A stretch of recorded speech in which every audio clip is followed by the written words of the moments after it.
see how the day Oh, goes. okay. Yeah.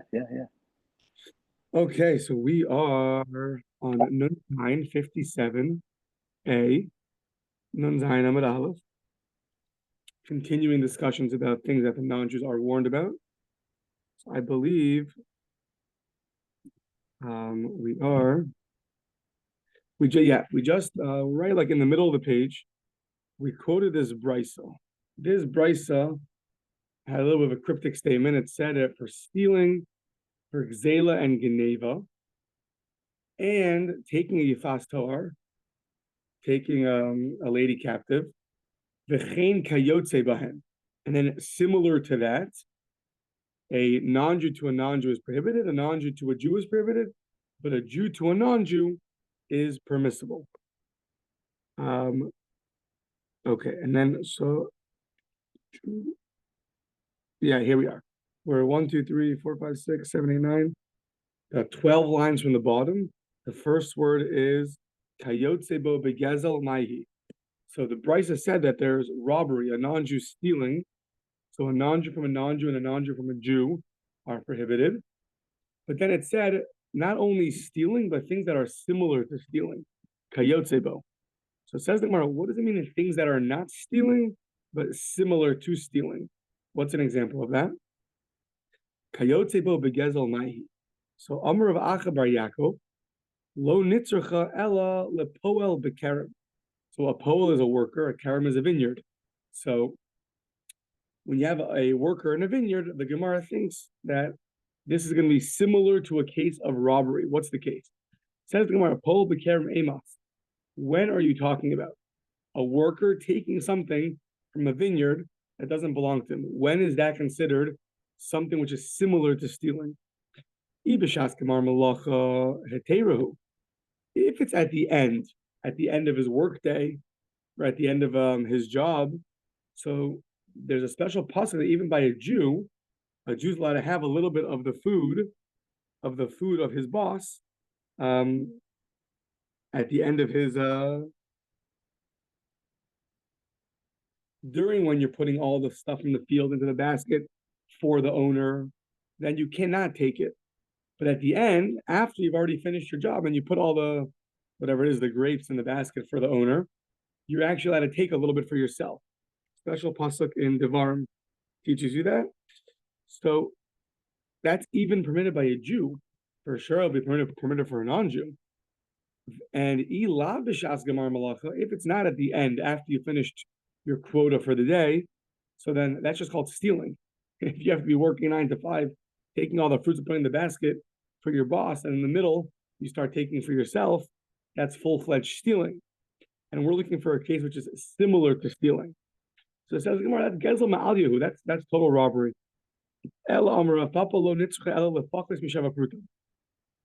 Interesting case. You have something which is worth less than a sheva pruta. Well, most things are worth. A sheva pruta is like the most minimal, pennies. Something that's worth pennies. So sheva pruta is usually the lowest amount that's of any value. What if you have something which is less than that, less than a sheva pruta? So that's the case which, well, it's not a sheva pruta, so it's hard to say it's full-fledged stealing, but yeah, by a non-Jew, it's still prohibited. But it's only prohibited from a non-Jew to a non-Jew and a non-Jew to a Jew. A Jew to a non-Jew would be permitted. We'll see why in a second. So says the Gemara, if that's the case, that the non-Jew is stealing less than a sheva pruta, so then kuti bi Yisrael asur. Why should it be prohibited for a non-Jew to steal from a Jew less than a sheva pruta? The general rule is habar mechilahu. We know that there are 3 signs of being a Jew: Rachmanim, by shanim, the gomle chasadim. Rachmanim is a person who's very merciful, and therefore we generally forgo on things. We're bar mechilahu. So since this object is worth less than a sheva pruta, so a Jew generally forgoes on that, and therefore there's no stealing, because as long as he forgoes on it, so it's not something which he's going to really care about, and therefore we don't really consider it stealing. So if you're right why should this be prohibited if a non-Jew takes less than a sheva pruta from a Jew? So, yeah. So on that, the Gemara says, okay, you're right. A Jew does generally forgo on things. You're right. However, but at the time that the guy got that thing stolen from him, there was still pain that was caused to the Jew that it got stolen. So even if afterwards he's going to forgo on it, but at the time it still caused him pain, therefore we prohibit a non-Jew from taking that from a Jew. Yeah. Now, kuti bekuti. What about a non-Jew to a non-Jew? Kayotze ban, I think some take it out. Doesn't really make sense. Kayotze bo, a non-Jew to a non-Jew. So kevan delav b'nei mechilinu gezel ma'al yehu. When a non-Jew steals from a non-Jew, even less than a sheva pruta, they're not as merciful as the Jews are, and therefore they're less quick to forgo on things like that. And therefore, for them, it's going to be considered full-fledged stealing. Yeah. So once again, that's a case of full-fledged stealing. We need a case that's similar to stealing, but not yet full-fledged stealing. So Ella Marvacha, Breder of Iko, and Ella Lekovesh Scharsaf here. Let's say it's like passive stealing. You don't pay your worker. So your worker is supposed to get paid, and you have withheld wages from him. So why is it not called stealing? So real stealing, Rashi brings a pasuk that says you have to actually take from the guy's hand. You have to go and do an act of stealing, is removing something from someone else's domain. However, in this case, you're just passively stealing. You're withholding something, and you haven't grabbed something from somebody else. So that's the case which is similar to stealing. And therefore, kuti b'Yisrael aser, a non-Jew from a non-Jew or a non-Jew from a Jew is going to be prohibited. However, Yisrael b'kuti muter, a Jew to a non-Jew will be permitted to withhold his wages. Once again, there's another factor whenever you're dealing with non-Jews and stealing or returning lost objects or paying them, which is the factor of achil Hashem. I know by lost objects, even though it's permitted, when the non-Jew lose an object, to not give it back to them, but we try to avoid chil Hashem. You have to know every case how that plays in. So, okay. Another example in the Brisa of stealing was Yafas Tohar. So basically, it was an example of some kind of lady which you're taking away, the non-Jew's taking her away. It says in Gemara, what case is that? What's a case that's similar to taking away the lady in battle from somebody else? How is that a case of stealing? When Rav Dimi came from Eretz Yisrael to Bavel, he said over in the name of Rav Elazar and the name of Rabbi Chanina the following case. So Ben Noach sheyiyached shivcha, a Ben Noach who designates a shivcha. A shivcha is like a female servant, a maid servant for his servant. So Chris the non-Jew, it's a safe non-Jewish name, right? So Chris the non-Jew, he has a servant, I guess we'll call him, I don't know, Peter, and he's meyached a shivcha for his servant, he's meyached a maid servant. And now what happens? Uba'aleha, the non-Jew goes and has relations with the maidservant that he designated for his servant. So for that, that's a case of stealing. You're stealing someone else's wife. And for that, nerag aleha. For that, he's going to get killed. So even the non-Jews have some level of, you can't, even though she's not fully married, but it's, that's enough for the non-Jews. Once she's designated for him, so then that's enough already to be considered stealing, so to speak, if you go and have relations with her. So it's interesting because I think by the non-Jews, we already have, right, this is the prohibition of stealing, but we already have a prohibition, I think it's considered stealing and not illicit relations because the maidservant never had relations with the Eved. She was just designated. So if she's designated for him and never had relations for him, so you're not going to be over the isser of Ashes Ish, of having relations with another married woman, because they haven't had relations yet. However, it's still considered stealing because she was designated for him and not she was designated for him and not for somebody else. It would seem like from here, a Jew has two stages of marriage.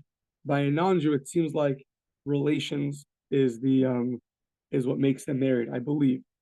Yeah. Okay. So fine.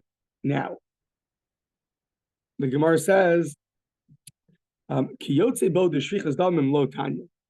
We didn't teach a case which is similar to killing, because in the world of killing, there's no case that's similar to it.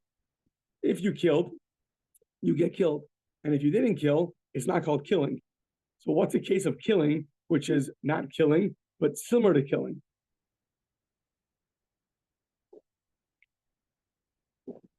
So Amar Abaye said, if you want to find a case that's similar to killing, it's going to be the Tanya of Yochanan ben Shol. It's going to be the Brisa of Rabbi Yochanan ben Shol. What did Rabbi Yonasan, the son of Shol, say? The Tanya Rabbi Yonasan ben Shol Omer Rodiv Achar Chaver Lahorgo. So we know that if a person is chasing after someone to kill them, then everybody, even we're going to see this later in Sanhedrin, but everybody in the Jewish people has a right to kill that guy. That guy, while he's chasing after someone else to kill him, he has the status of a rodef, and a rodef, anybody can kill him because he's already obligated in the death penalty. So, rodef achar chaver lahorgo. However, even the guy being chased, so someone's being chased, you can imagine nowadays someone's being chased and their life is on the line, so they're allowed to kill their what's the word? Their pursuer. They're allowed to kill the guy, except there's one stipulation. Pursuer, yes. Pursuer, yeah. Okay, good. Thank you. There's one stipulation. If you can get out of the situation without killing him, so then you should do that. So if you can save yourself by knocking out one of his limbs, and instead of doing that, you killed him, so then turning the page, then neragalo. That's a case where a person will be killed for. That's a case of killing. So if that would happen, so a non-Jew to a non-Jew, and a non-Jew to a Jew, they'd be chayiv. So meaning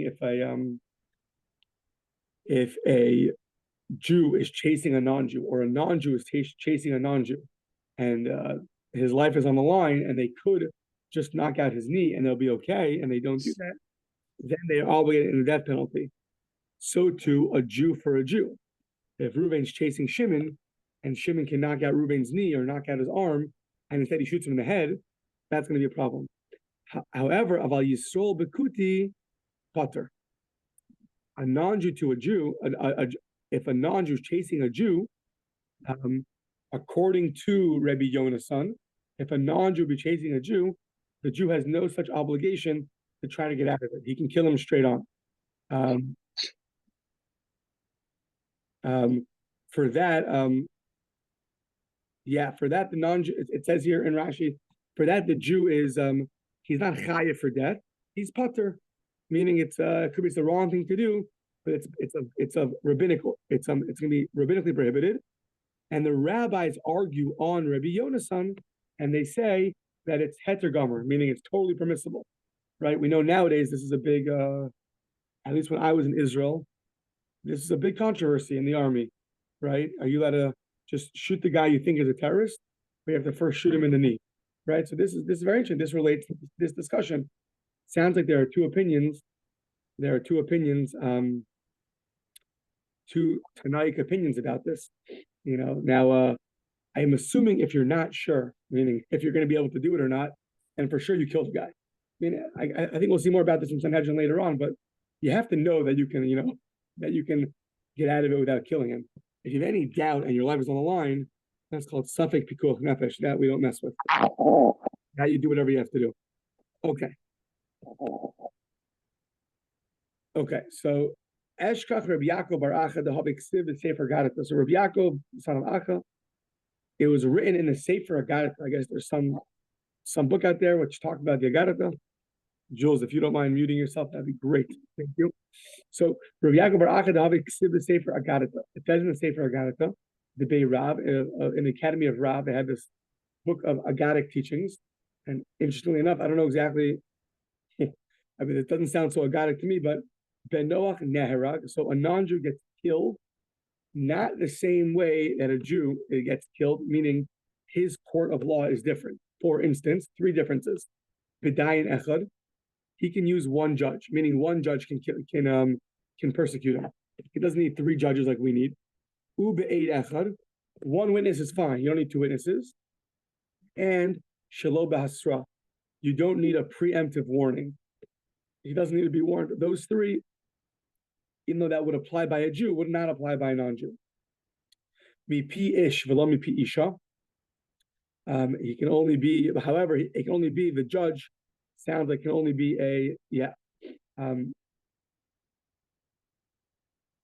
the judge or the witness. Rashi says is only a male and not a female. The afilu karav, but it could be even a relative. So Mishum Rabbi Shmuel Amru, very interesting. Af al ha'ubarin, they're even prohibited from killing fetuses, and this seems like it's brought down in the Rambam. So, nowadays, So nowadays abortion is a big discussion. So there's a lot of ink spilled on abortion, but it sounds like, at least according to one opinion Rashi brings, a Jew killing a Jew is only when he actually came out into the world, biblically. Now, it could be that rabbinically it's not allowed, and it's only one opinion. I have not researched abortion well enough to, but it says here that a non-Jew is prohibited from killing any fetuses. So now, that was all that was written in the Sefer Agadata. I guess that was their light read in the Academy of Rav. So, okay. So, Minan, immediately, how do I know all this? All these halachas. So the verse says in Bereshis that Hashem says, I'm going to surely take, as dimchem l'nafsho seichem edrosh, I'm going to take take retribution and take your blood. I mean, I'm going to kill you.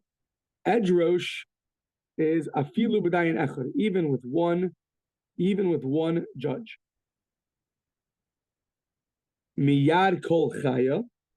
The verse continues. Miyad kol chaya edroshanu, from any living being. Afilu shlo b'asra, even without any warning.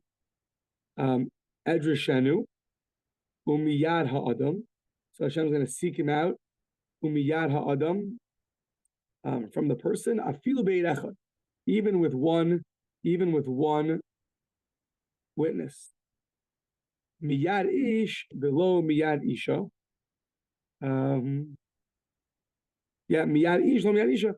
It'll be done by a male and not by a female. So okay, achiv, your brother, afilu karav, even a relative is able to either judge or testify against you.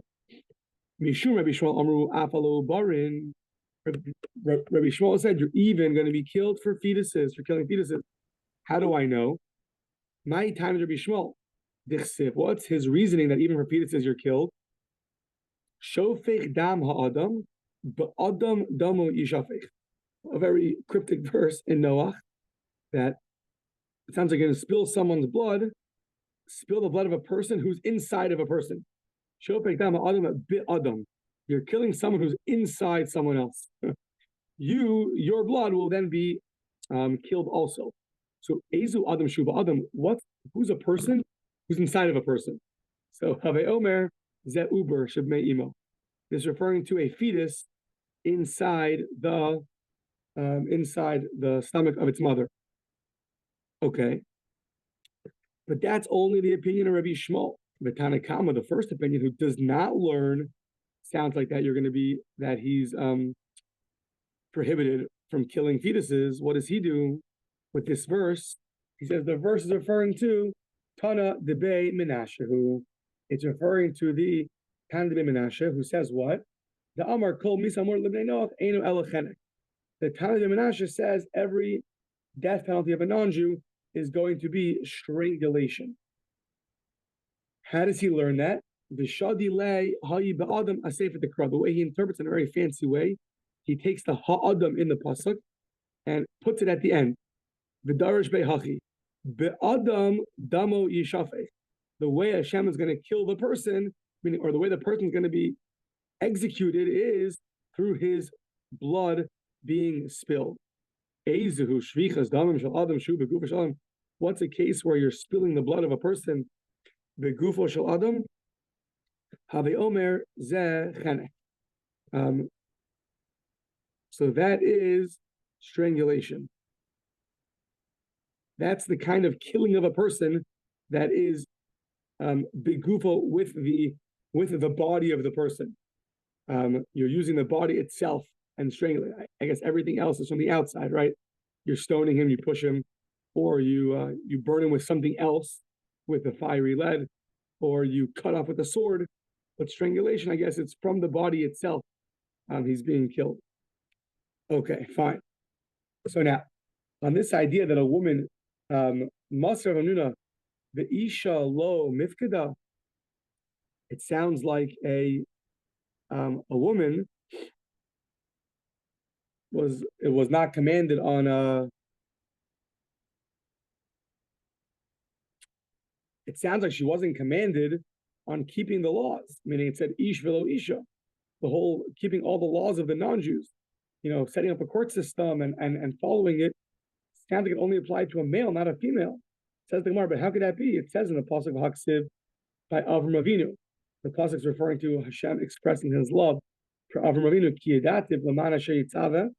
And if you look at the verse at the end, it says, Avram Avinu commanded his children, his Ezbanav, as Basil and his household, referring to his wife, to follow him.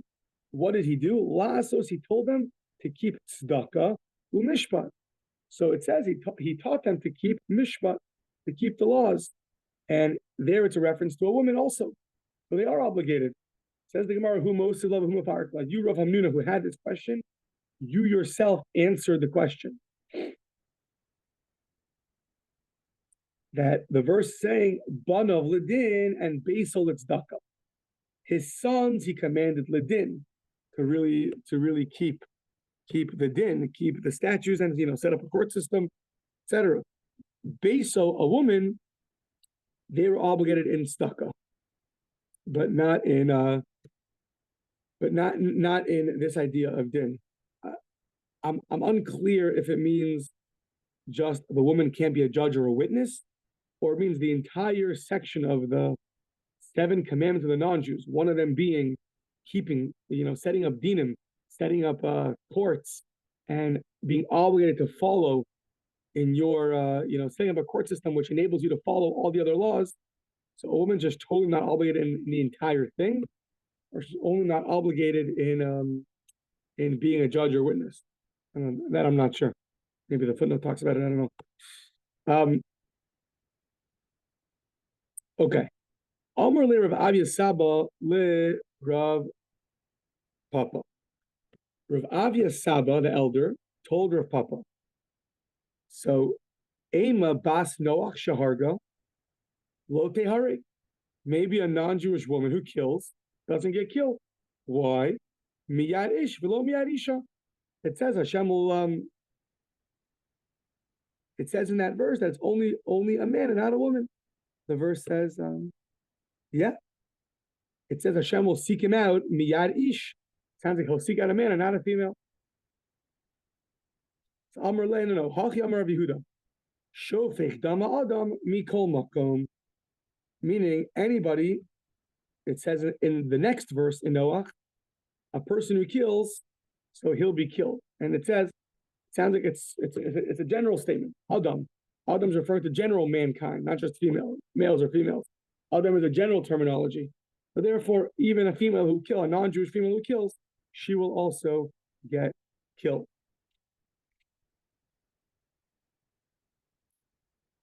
Ema bas Noach shezimsa lo tehare. Maybe a non-Jewish lady who has illicit relations, she will not get killed. Why would I say that? It says by Adam Rishon al Ken Yazov Ish. So it's only if a person, a man, abandons his, sounds like we're interpreting it to mean his marriage, his relationship, but not a woman. Amar le, no. Haki Amar Rabbi Yehuda, Haki Amar Rabbi Yehuda, the Hayu lebasar echad. The verse says they're going to be one flesh. Hadar arvinu kra. Even though the beginning of the verse sounds like only if a male leaves his relationship, but the end of the verse puts them together. The Hayu lebasar echad, they have to remain one unit, and if either of them breaks up that unity, then they will be killed. Irrelevant if you're a male or a female. Okay. Taner Rabbanan says the Brisa Ish Ma Talmud Lomar. What does it mean by it says Ish? Ish lerabos esakutim shemuzharin al ha'arayos ki Yisrael. So now we're jumping to Vayikra Yudches, Parshat Ramos, talking all about the warnings for illicit relations, and it has a double language there called that says ish. So what's the extra word? It's coming to include the non-Jews. Shemuzharin al ha'arayos. They are being warned on illicit relationships just like a Jew is. Says the Gemara, what do you mean? Lay more. We had this earlier. The first source we had of the 7 mitzvahs b'nei Noach, so it had the word lamor. And we said that lamor is a reference to Zegil Arayas. Says the Gemara, you're right. You need both verses. The verse in Bereshis, in the 2nd chapter, is referring to a non-Jew is prohibited from having illicit relations. That's with everybody that he is prohibited in. This verse is telling you, if you find somebody who the non-Jew is not prohibited in his laws, but in the Jewish law, the Jews are prohibited in, then a non-Jew is prohibited for them also. So meaning we're working with 2 sets of laws. Non-Jews have their women that their relations that they're not allowed to have relations with, their illicit relations, and the Jews have their illicit relations. If a non-Jew has relations with somebody who a Jew is prohibited in, they're also going to be killed. So says the Gemara, Barayos did who? Hassam Barayos did who? Over there by Lamor, it's talking about their arayos, their illicit relations. The Haka Barayos did done. And here we're talking about our illicit relations. The Katani Seifa, as it says at the end of this brisa, Ba al arayos Yisrael nidon b'dinei Yisrael.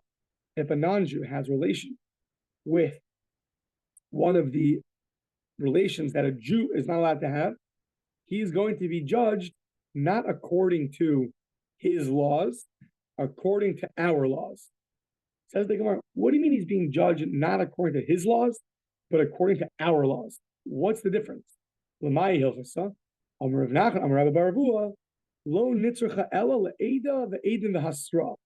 So first the Gemara suggests, if a non-Jew has illicit relations with someone that a non-Jew is prohibited in, so we know there's no 23 judges, there's no 2 witnesses, and there's no warning. You get killed. However, if he has relations with somebody that a Jew cannot have relations with, so then he's going to get killed with a court of 23. He'll need 2 witnesses. He'll have to be warned first. Says the Gemara, Migra Gara? Doesn't make any sense to you? You're being more lenient when he has relations with someone that a Jew is not allowed to have relations with? Because you're being more lenient because you're requiring so much more to kill him. How could that be? How could it be more lenient when he violates the Jewish laws than when he violates his own laws? That doesn't make sense. Ella Amar Rabbi Yochanan lo nitzracha ella lenara ha'me'urasa. Really, we're referring to a case of a 12-year-old girl who is in her first stage of marriage. A non-Jew goes and has relations with her. So the non-Jews don't have a concept of the first stage of marriage. So in the non-Jewish laws, it's a 0. It's like marrying a single girl. So you did nothing wrong in the non-Jewish laws. In the Jewish laws, you get stoned because we have 2 stages of marriage. So now, if this happens that Chris has relations with Rachel, who's in a 12-year-old in her first stage of marriage. So now, dilididhu leslahu. They don't have this concept. So, but he's not off the hook. Didainin lahu bedina didan. You're going to have to judge him with our laws. And therefore, you're going to judge him according to our laws, which means not only will the non-Jew get killed, but he'll get killed with skila, with stoning. Because once you have somebody, that a Jewish lady, that a regular Jew would not, a Jew would not be able to have relations with, he'll be, now if the non-Jew has relations with them, he'll be judged according to the Jewish law, which tells you that he gets skila. Okay. So now, yeah. Aval Eishes Ish, a regular married woman, fully married, Bedina didhu dainina lahu. But if Rachel's married to Reuven, or Rachel's married to Yaakov, and Chris goes and has relations with Rachel, so then, since Chris also has and Rachel's fully married, totally fully married, since Chris also has a concept of the prohibition of having relations with an already married woman, therefore, he'll get judged according to his laws. Okay, says the Gemara of Hatanya, is this really true? Ba'al naramu rasa nidon beskila. When you get if you have relations with a naramu rasa, meaning a non-Jew, nidon beskila, he'll get killed by stoning. However, if he has relations with an already married woman, with Rachel and Yaakov, nidon bechene, he'll get strangulation. Now, says the Gemara, if he's being judged, the ibedina didhu, if he's being judged according to his laws, so it should be sayif. He should be getting killed by the sword and not through strangulation, because now we're assuming that,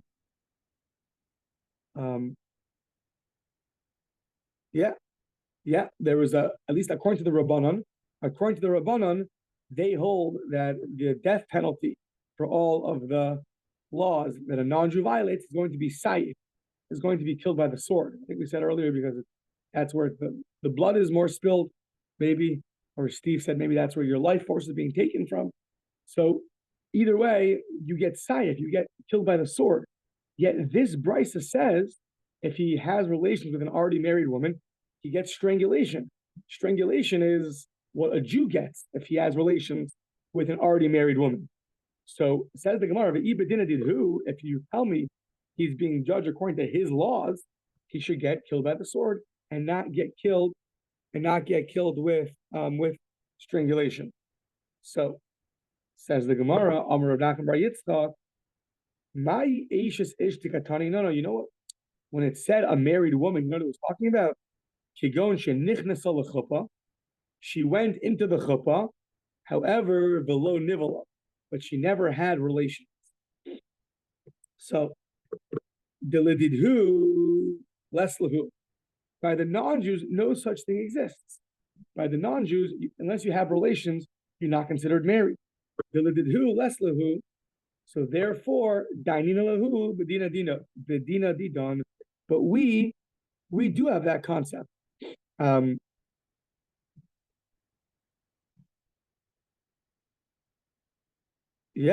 For us, a Jew, if he has relations with a woman who went into the chuppah, whether it means under a canopy, or it means putting the veil over, or it means into the yichud room, there's many different definitions of what a chuppah actually means, and that's why at a regular Jewish wedding nowadays, we do all of them.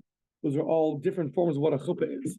Each one is symbolic, a chuppah of taking a woman home with you, so to speak.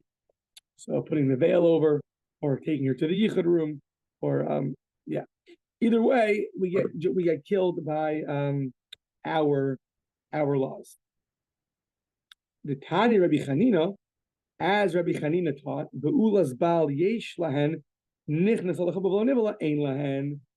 The non-Jews have a concept of Be'ulas Bal, having relations. However, they do not have a concept of entering a chuppah and not having relations. And we do have that. Yeah. Yeah, 1 second.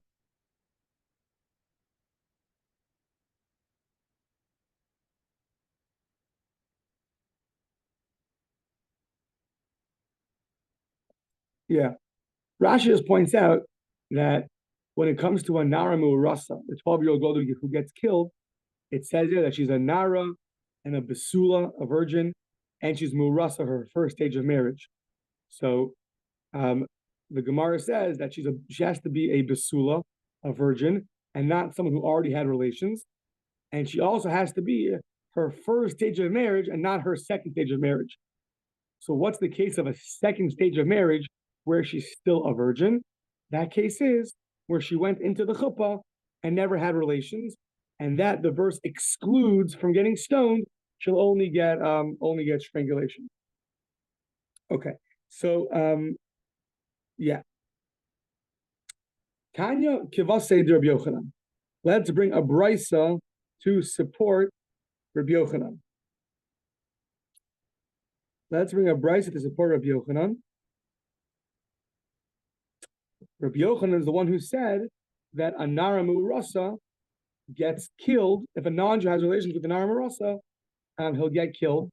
He'll get killed according to the Jewish law, because they don't have that concept. Let's bring a proof for that. Kol erva shebezin shayisol me'nisan aleha. Anything that a Jew will get killed for, ben Noach muzar aleha. A ben Noach gets warned for. However, and therefore he'll get killed. Ein bezin shayisol me'nisan aleha. Anything that a Jew is not going to get killed for instance, there are a whole number of illicit relations and we don't get killed. We get kares, but we don't get killed. Having relations with a sister, an aunt,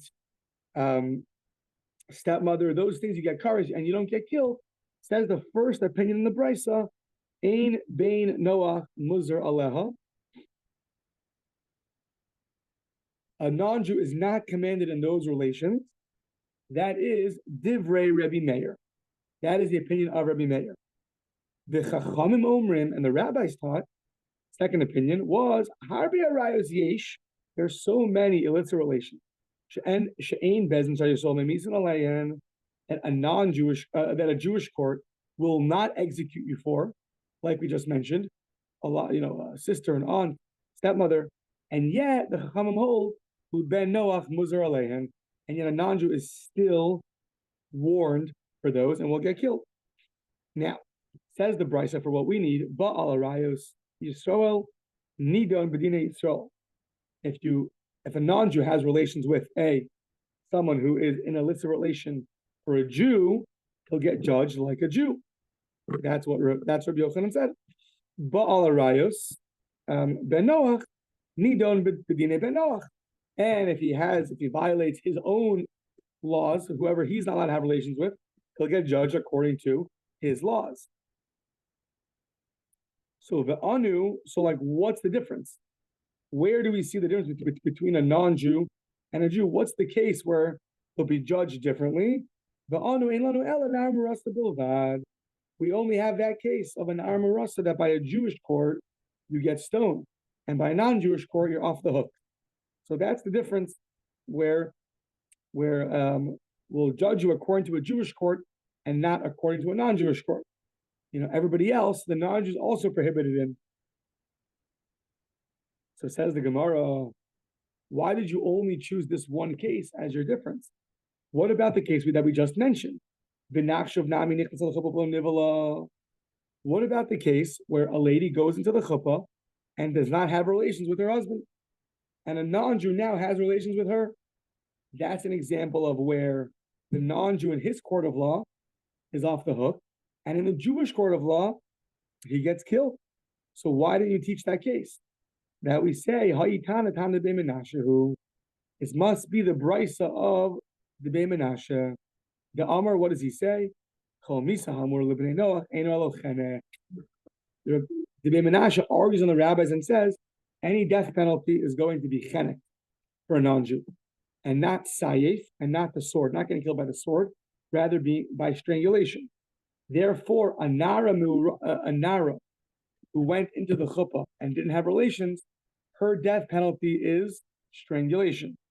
So, and a non-Jew's death penalty is also strangulation. Ella chenek, so idi v'idi cheneku. That's why, according to the Beit Menashe, we chose a case of a nara hameurasa, because that you see the difference between a non-Jewish court and a Jewish court. The non-Jewish court he's gets nothing, but a Jewish court you get stoned. But that's more of a difference than teaching the case of entering the chuppah and not having relations. There it's chenek, and there it's the same. It's the same punishment as a non-Jew would get. Now, it is interesting because at the end of the day, a non-Jew doesn't get killed for having relations with a girl who went to the chuppah and didn't have relations. But you see, there's more of a difference when you talk about Nara Marasa, because then not only do you get killed, but you get killed in a punishment that's totally different than a non-Jewish punishment, which is getting stoned. Okay. Fine. So now let's analyze this last thing that we just said from Rav Meir. The Savar of Meir, Kol Erva Shebezdin Shal Yisrael Memisa Leha Bein Noach Muzar Leha. Says Rav Meir, anything which a Jewish court kills for, executes for, a non-Jew is prohibited, right? As opposed to the things that we get kares for, that a non-Jew would not get killed for. Okay, now we're going to bring up Brisa, that we're going to ask a question on this. The Hatanya, but the Brisa says an interesting case, a ger, so you have a convert, Sheharaso Shalo B'Kedusha. His inception was not with holiness, V'leidaso B'Kedusha, but he was born holy. What does that mean? It means that when he was a fetus, when during inception, so the mother was not Jewish. While he was a fetus, the mother converted, and when he's born, therefore he's now a Jew. So, general rule is that when a convert converts, the rule is that he is like a brand new person, and he has no relations with anybody. He has no relatives. He's officially a new person, and anybody he was previously related to is not considered his official relative. So if that's true, he could really have relations with any of his siblings because he's no longer officially related to them. However, the rabbis made a decree that anybody he was prohibited to as a non-Jew, he'll still be prohibited to even after he converts. Why? That people shouldn't say that he went from a higher level of holiness to a lower level of holiness. Look, when he was a non-Jew, he was so holy, he was prohibited to all of these people, his sisters and his brothers and uncles and his aunts. And now he's a Jew, he must be on a lower level of Kedusha, a lower level of holiness, because look, he can now have relations with his sister and his brother. Therefore, they made a decree that you're not allowed to have relations with anybody who you previously were prohibited to, you are still prohibited to. Okay. So now, but however, there are going to be some stipulations to that. Yesh lo she'er ha'em, the ein lo she'er ha'ab. So we're going to see later why this is true, but the rule is, he only has illicit relations from his mother's side, but not from his father's side. It's going to bring it from a verse later that So a non-Jew is only going to have the relatives that are prohibited to him are the ones on his mother's side, and therefore after he converts, he's going to remain prohibited to his maternal relatives. He'll be permitted to the ones he's always permitted to. So, what's an example of this? I guess we'll try to find a stopping point soon. So, haketzad nasa achoso minaim yotze. So now he goes, he marries his sister from his mother, so that he has to yotze, to remove. He has to let her go because they're not allowed to stay married. However, min ha'av yikayim, a sister from the father yikayim, him he can keep. Her he can keep. Achos ha'av min ha'em. So it's his father's sister, the maternal sister. Yotze, he's prohibited to her. However, if it's the sister of his father from the father, then yikayim, then he's permitted to that. He's permitted to her. Achos ha'em min ha'em, the mother's maternal sister, prohibited. Yotze. Achos ha'em min ha'av, the